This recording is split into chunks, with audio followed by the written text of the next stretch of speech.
বন্ধুরা আসসালামু আলাইকুম। আজকের ভিডিওর টপিকটি হলো, আমাকে এক ভাই কমেন্ট করছে যে ভাই, আমি আমার গার্লফ্রেন্ডের ইমো হ্যাক করতে চাই। তার ফোন নাম্বারটি রয়েছে। আমি যখন তার ফোন নাম্বারটি দিয়ে ইমোটি লগ ইন করতে চাই, তাহলে তার মোবাইল ফোনে একটি ওটিপি কোড চলে যায়। তো আমি আজকে দেখাবো এই জিনিসটি কতটুকু সত্যি এবং কি কতটুকু মিথ্যা। তো তার জন্য আমরা সরাসরি মোবাইল স্ক্রিনে চলে যাব।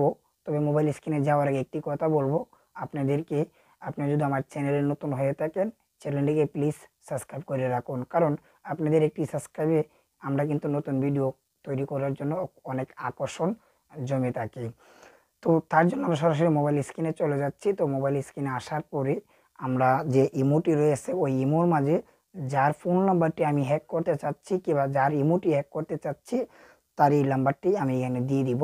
দিয়ে দেওয়ার পরে আমি দেখি যে তার ইমোটি ওটিপি কোড ছাড়া কি হ্যাক করতে পারে কি না। তো আমি সরাসরি ইমোতে চলে আসলাম। তো আসার পরে আমি আমার ফোন নাম্বারটি, যার ইমো হ্যাক করব তার নাম্বারটি দিয়ে দিব। তো আমি একটি নাম্বার দিয়ে দিচ্ছি। তো আপনারা আপনাদের মতো করে যার ইমোটি হ্যাক করবেন তার নাম্বারটি দিবেন।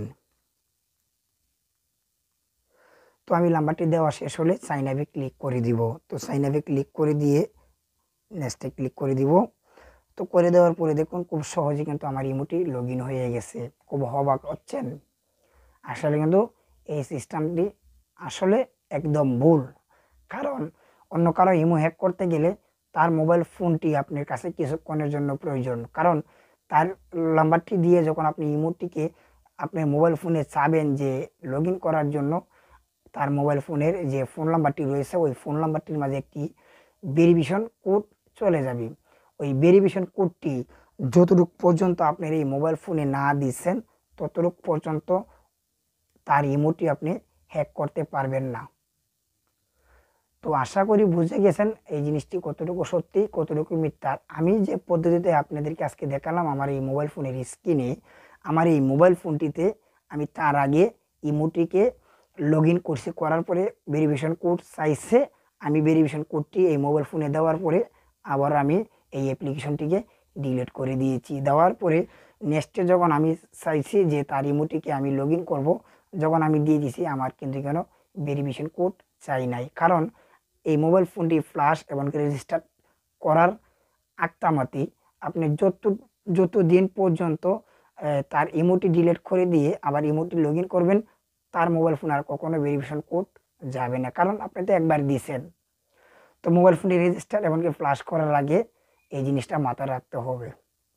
যদিও এই সিস্টেম আপনারা কারো ইমো হ্যাক করেন, তাহলে কিন্তু এই জিনিসটা আপনাদের মাথায় রাখতে হবে। আপনার মোবাইল ফোনটি রেজিস্টার এবং ফ্ল্যাশ দেওয়ার আগ তামাতেই আপনি তার ইমোটি লগ ইন করার পরে ডিলিট করে দিয়েছেন, আবারও তার নাম্বারটি দিয়ে আপনি মোবাইলে সাইন আপ করছেন ইমোটির মধ্যে, তার মোবাইল আর কখনো ভেরিফিকেশন কোড যাবে না। যখন মোবাইল ফোনটিকে ফ্ল্যাশ করে দিবেন, তারপরে কিন্তু তার মোবাইলে ভেরিফিকেশন কোড চলে যাবে। ওই ভেরিফিকেশন কোডটি আবারও আপনার মোবাইল ফোনে দিতে হবে। তো আশা করি বুঝে গেছেন। ভালো লাগলে লাইক করে দিবেন, আর নতুন হয়ে থাকলে চ্যানেলটিকে সাবস্ক্রাইব করে রাখবেন। ধন্যবাদ সকলকে। আল্লাহ হাফিজ।